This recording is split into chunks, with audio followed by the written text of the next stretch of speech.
Hello बच्चों, नमस्ते भैया। मैं गुरुकुनाथ फ्रॉम E2FA। आज हम सब प्रॉपर्टीज ऑफ आयनिक कंपाउंड के बारे में पढ़ेंगे। What are ionic compounds? Ionic compounds are compounds formed by the transfer of electrons from one atom, usually a metal, to another atom, usually a non-metal. The positively charged ions are held together by strong electrostatic force of attraction called ionic bonds. तो ionic compounds ऐसे compound होते हैं जिसमें आयनिक bonds बनता है, मतलब कि ऐसे कंपाउंड जो इलेक्ट्रॉन के ट्रांसफर से बनता है। जनरली जो मेटल होता है वो इलेक्ट्रॉन देता है और जो नॉन मेटल होता है वो इलेक्ट्रॉन लेता है, और इन दोनों के बीच में strong electrostatic force of attraction होता है, वही आयनिक बॉन्ड होता है। मतलब मेटल नॉन मेटल के रिएक्शन से जो कंपाउंड बनता है वही सब आयनिक कंपाउंड कहलाता है। जैसे कि सोडियम क्लोराइड हो गया, मैग्नीशियम ऑक्साइड हो गया, कैल्शियम क्लोराइड हो गया, पोटाशियम ब्रोमाइड हो गया, ये सारा आयनिक कंपाउंड है। Formation of ionic compounds, example formation of sodium chloride. तो सोडियम क्लोराइड का फॉर्मेशन में सोडियम जो होता है एक इलेक्ट्रॉन लूज करता है।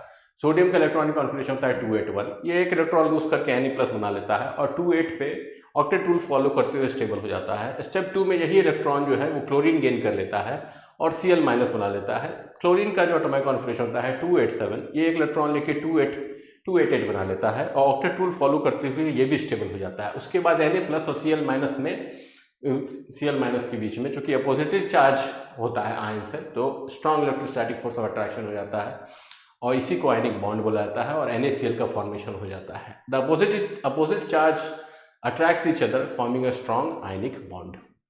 इसके बाद है structure of ionic compounds. Ionic compounds exist as a three dimensional crystal lattice. Each positive ion is surrounded by negative ions and vice versa. तो आयनिक कंपाउंड का जो स्ट्रक्चर होता है वो 3-डायमेंशनल क्रिस्टल लैटिस के जैसा होता है, इसीलिए वो सब इतना ज़्यादा स्ट्रांग होता है।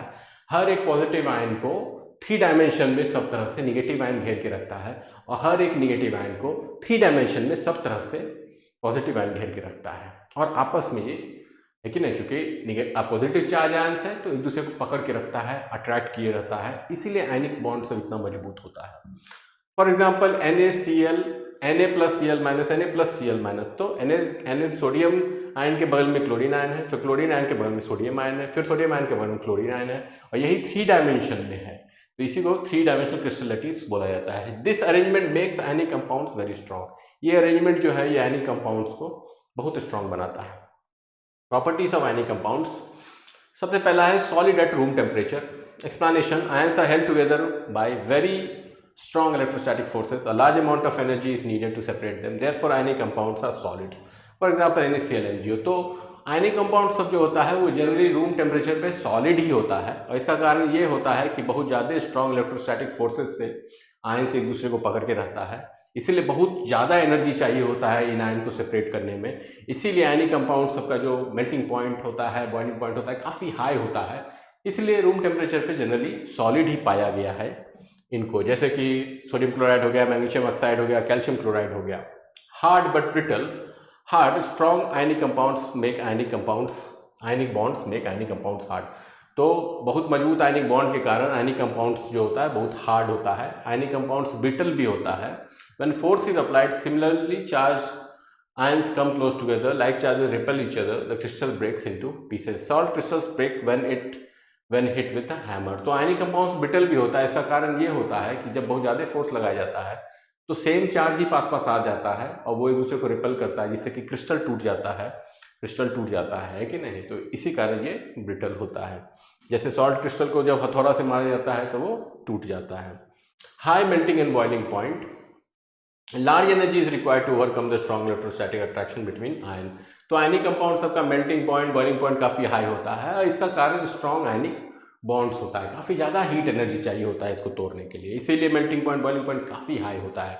जैसे सोडियम क्लोराइड का मेल्टिंग पॉइंट 801 डिग्री सेल्सियस है, मैग्नीशियम ऑक्साइड का है 2852 degree Celsius, 2852 degree Celsius, calcium fluoride का 1418 डिग्री सेल्सियस है। बहुत ज़्यादा हाई है ये सब है कि नहीं। सॉल्युबल इन वाटर, तो आयनिक कंपाउंड जो होता है वो पानी में घुलनशील होता है, वाटर सॉल्युबल होता है।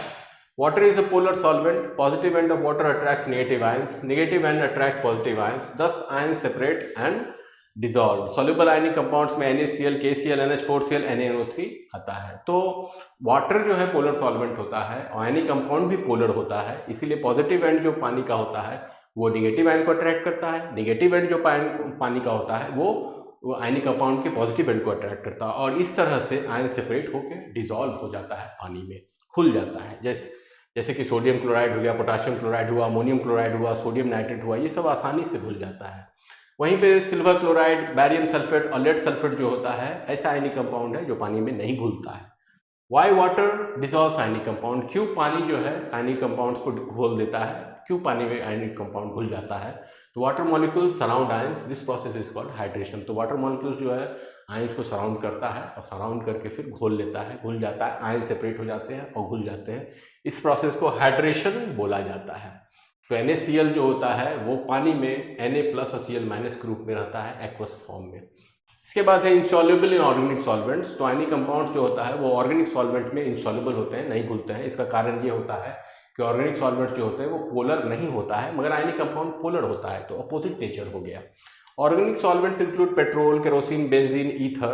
These solvents are non-polar. Since ionic compounds are polar, they do not dissolve. तो ऑर्गेनिक सॉल्वेंट्स में पेट्रोल आ गया, केरोसिन आ गया, बेंजीन आ गया, ईथर आ गया, ये सब नॉन पोलर होता है। आयनिक कंपाउंड पोलर होता है, इसलिए इसमें घुलता नहीं है। Conduct electricity only in molten और एक्वस स्टेट। तो आयनिक कंपाउंड्स जो होता है सिर्फ मोल्टेन स्टेट में या फिर एक्वस स्टेट में, मतलब पानी से मिला हुआ स्टेट में ही सिर्फ इलेक्ट्रिसिटी को कंडक्ट करता है, सॉलिड स्टेट में नहीं करता है। सॉलिड स्टेट में आयंस जो है फिक्स होता है ना, पोजीशन फिक्स होता है, इसीलिए करंट को बहाने में हेल्प नहीं कर पाता है ions. Solid state ions can not move, no current flows. Example solid NaCl does not conduct electricity. तो सॉलिड स्टेट में नहीं कंडक्ट करता, मगर मोल्टेन स्टेट में व्हेन हीटेड NaCl जो है Na++ Cl- आयंस के फॉर्म में होता है और फ्री टू मूव होता है, इसीलिए करंट पास होने लगता है। एक्वस सॉल्यूशन या एक्वस स्टेट में भी NaCl जो होता है Na+ और Cl- में आयंस के फॉर्म में होता है और फ्री टू मूव होता है, इसलिए सॉल्यूशन जो होता है एक्वस स्टेट में भी NaCl का सॉल्यूशन बिजली को कंडक्ट करता है। इस क्लास के लिए इतना ही। आई होप आपको समझ में आया होगा। अगर आपको हमारा कंटेंट अच्छा लगता है तो लाइक कीजिए, सब्सक्राइब कीजिए, कमेंट कीजिए और हमारा जो साइट है e2fe.in उसको विजिट कीजिए, देखिए आपको क्या अच्छा लगता है, क्या पसंद आता है, क्या सूट करता है और हमारे साथ आगे बढ़िए। धन्यवाद।